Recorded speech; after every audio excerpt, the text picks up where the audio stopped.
It will be 30 years in November since a Charleston cab driver disappeared, never to be seen or heard from again. His bloody cab found abandoned over a hill, but there's never been any answers on what exactly happened to Bobby Adams. Tonight, reporter Leslie Rubin has more on why police say this mystery could be solved if the right person decides to step up. The investigation starting on Twilight Drive in Charleston. It was November 30th, 1991. Police found an abandoned and bloodied C&H taxi cab, but the driver, Bobby Adams, had simply vanished. Now, just shy of 3 decades later, we're opening up this case in this latest Eyewitness News Investigates Cold Cases.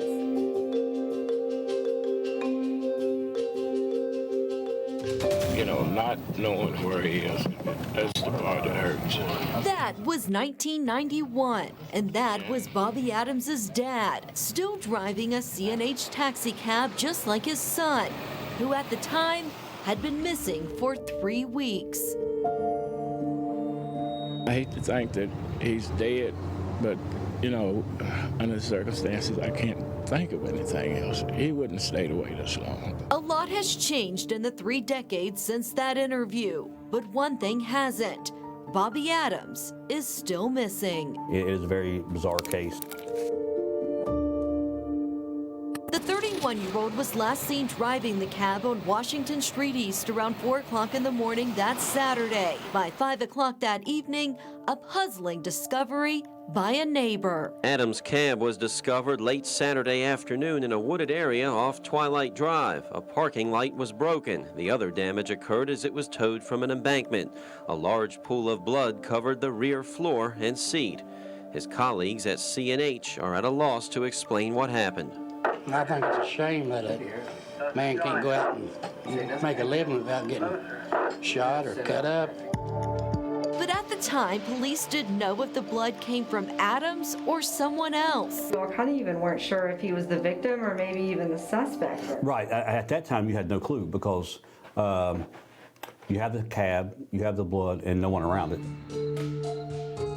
Adams was just a little more than 5 feet tall and weighed only 110 pounds. Police had little to go on, but did release that Adams was seen that morning with a white man with medium-length blonde hair who was between 35 and 40 years old. We don't know at this point whether that was a fare, a friend, or whatever. It could have been anything. That person never came forward. Police putting out a nationwide search for Adams. They used dogs and dragged the Elk River from boats the next day, searching for clues that never came. A woman has called C&H several times with tips, but she refuses to identify herself. Cab drivers across the capital city were shaken. You can feel the tension in the air from all the drivers. Police did learn some about Adams. He was married and had children who lived in Huntington. In the trunk of his cab, police found Christmas presents for them. Investigators also learned he had been making trips out of state, driving the cab. To New Jersey, New York area. Unknown why he was taking those trips. But we know he was getting paid to take those trips, and he was in the cab. A break in the case coming when the blood found in the cab came back matching Adams's blood type. But police have never said if it was indeed his or determined how it got there. The amount of blood that was found inside the taxi cab, they felt, and I felt, that no one could survive that. Police have been flooded with stories and rumors about Adams, even receiving tips in the last 5 years. There's people that are witnesses in this case or gave statements in this case or associated with this case that are still living in Charleston. Callers have claimed he's still alive. Others swear he's been murdered. But police are confident someone knows the truth and could lead them to a solid conclusion. I strongly feel that there's people still living here in Charleston that have information or even their own theory of what happened to Bobby Adams, and we wish they'd call in. We've got much more on this story right now on our website, WCHS-TV.com. And our special web extras, you can see all of our stories from deep inside the WCHS archives. If you've got a story you'd like to see covered, email coldcases@WCHS-TV.com. Reporting in the studio, Leslie Rubin, Eyewitness News. We talked to C&H Taxi about the Adams story, how it has affected them over the years and has actually changed safety measures for their drivers. There have been so many technological advancements that now it would be almost impossible for whatever happened inside Adams' cab to not have been captured on video or reported sooner.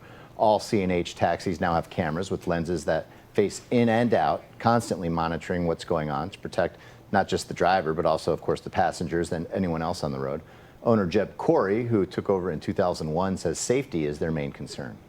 A lot of these systems now use artificial intelligence, and so the camera itself is kind of keeping an eye on what's going on, and if it senses an issue, it creates an event, it can send that event into us and say, hey, we may have a problem going on right now, you might want to take a look at this.